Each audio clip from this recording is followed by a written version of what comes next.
What up, guys? It's Jonah, and welcome back to IMO, your one-stop shop for the correct opinions on the biggest storylines in sports. Let's get it.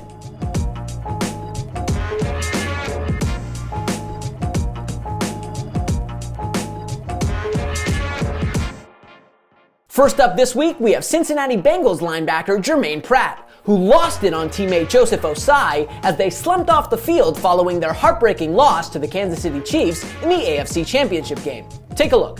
Oh, he's not good. This is my last year. Why did you cut the quarterback? Why was Pratt berating Ossai? Because it was Ossai's unnecessary roughness penalty on Patrick Mahomes in the dying moments of the fourth quarter that put Kansas City in field goal range and helped them escape with a 23-20 victory and their third Super Bowl appearance in the last 4 years. Look, there's no sugarcoating it. That's a brutal penalty to take in that situation. Still, this reaction from Pratt sucks, man.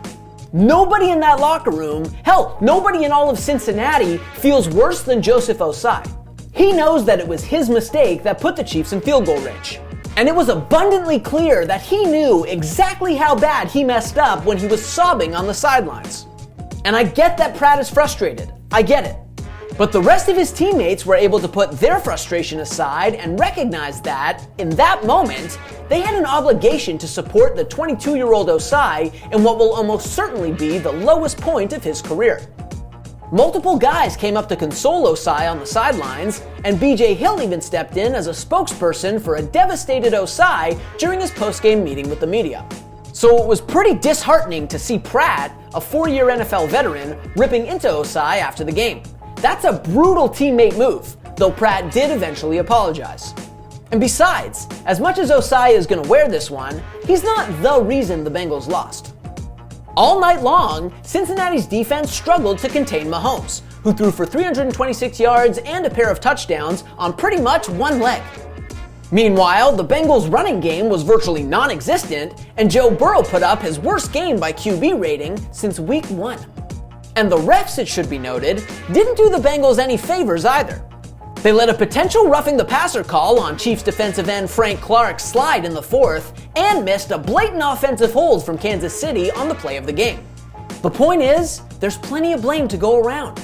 And while Ossai's gaffe is already being framed as a learning experience for the youngster, the Bengals' defeat will hopefully serve a similar purpose for Pratt on how not to treat a teammate. Next up, we've got LeBron James, who, to put it mildly, was none too pleased with the officiating in the Lakers' recent loss to the Celtics. Here's the deal. With the game tied in the dying seconds of the fourth quarter, LeBron attacked the rim on a potential game-winning drive and was clearly fouled by Jason Tatum. Except no foul was called, sending the game into overtime and eliciting an all-time reaction from the King. The missed call was so obvious and egregious, in fact, that Patrick Beverley produced photographic evidence for the referees in real time, earning himself a technical foul. However, the Lakers' protestations went for naught, and the Celtics ended up eking out the victory in OT.